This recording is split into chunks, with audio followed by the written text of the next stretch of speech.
असाट खाटू श्याम जी और श्री कृष्ण की अद्भुत। महाभारत का युद्ध शुरू होने वाला था। चारों ओर शंखनाद गूंज रहा था। पांडव और कौरव अपनी अपनी सेनाओं के साथ युद्ध भूमि में तैयार खड़े थे।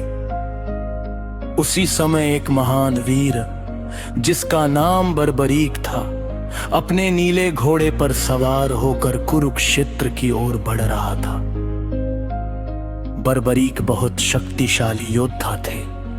वे भीम के पुत्र घटोत्कच और नागकन्या मोरवी के बेटे थे।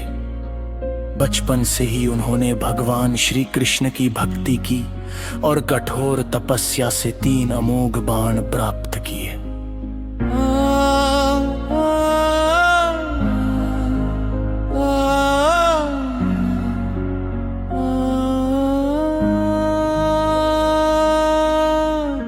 इनके पास ऐसी शक्ति थी कि एक बाण से वे पूरे युद्ध का अंत कर सकते थे।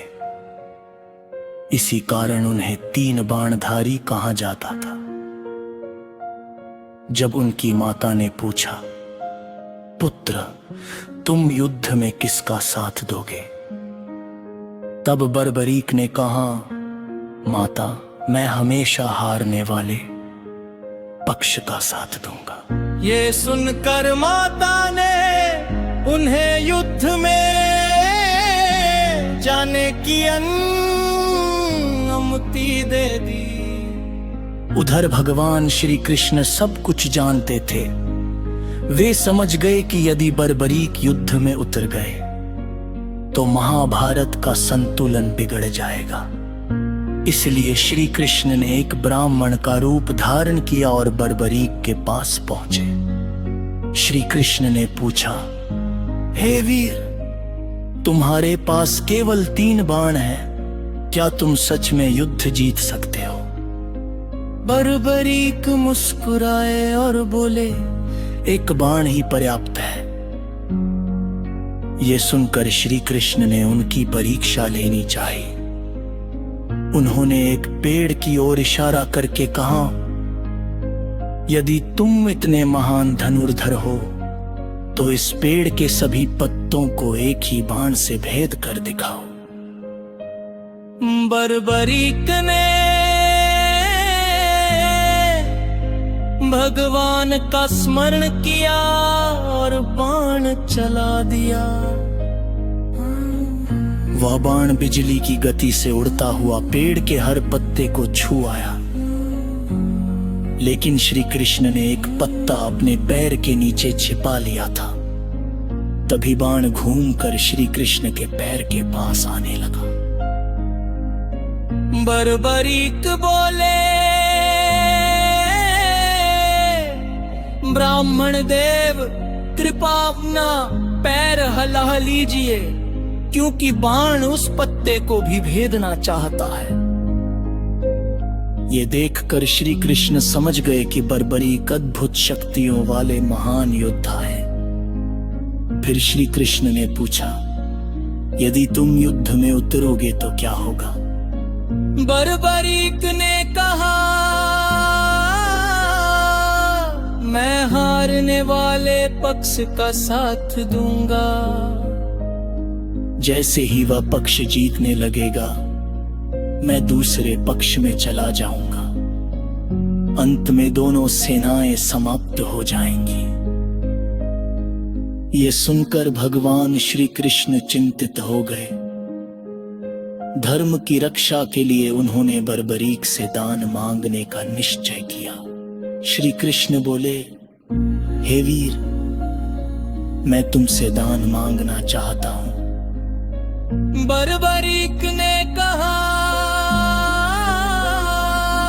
मांगिए प्रभु, मैं कभी किसी याचक को खाली हाथ नहीं लौटाता। तब श्री कृष्ण ने कहा, मुझे तुम्हारा शीश चाहिए। क्षण भर के लिए बर्बरीक चौंक गए, लेकिन उन्होंने वचन निभाने का निश्चय किया। उन्होंने फोल्ड हैंड्स करके कहा, प्रभु मैं अपना शीश दान देने को तैयार हूं, लेकिन मेरी एक इच्छा है। श्री कृष्ण बोले, कहो वीर, क्या इच्छा है? बर्बरीक ने कहा, मैं महाभारत का पूरा युद्ध अपनी आंखों से देखना चाहता हूं। भगवान श्री कृष्ण ने उनकी इच्छा स्वीकार कर ली। बर्बरीक ने हंसते हुए अपना शीश दान कर दिया। श्री कृष्ण ने उनका शीश एक ऊंची पहाड़ी पर स्थापित कर दिया, जहां से वे पूरा युद्ध देख सके। हकार दिनों तक भयंकर महाभारत युद्ध चला। अंत में पांडवों की विजय हुई। युद्ध समाप्त होने के बाद पांडवों में विवाद होने लगा कि जीत का सबसे बड़ा श्रेय किसे जाता है। तब भगवान श्री कृष्ण बोले, इस प्रश्न का उत्तर केवल बर्बरीक दे सकते हैं, क्योंकि उन्होंने पूरा युद्ध देखा है। सभी लोग बर्बरीक के शीश के पास पहुंचे। बर्बरीक बोले, बने युग धोनी ले केवल श्री कृष्ण बोहे हर जबर थारी कर देते। जहां भी विजय हुई वहां केवल उनका सुदर्शन चित्तर और उनके लिए राह दिखाई दे। मनुष्य तो केवल निमित्त मात्र थे। ये सुनकर सभी पांडव भगवान श्री कृष्ण के चरणों में झुककर बर्बरीक की महा भक्ति बलिदान से प्रसन्न होकर श्री कृष्ण ने उन्हें वरदान दिया, कलयुग में तुम मेरे शाल नाम से पूजे जाओगे। जो भी सच्चे मन से तुम्हें याद करेगा उसकी हर मनोकामना पूरी होगी। तभी से बर्बरीक खातू श्याम वादा के नाम से प्रसिद्ध हुए। राजस्थान के सीकर जिले में स्थित खातू धाम में आज भी लाखों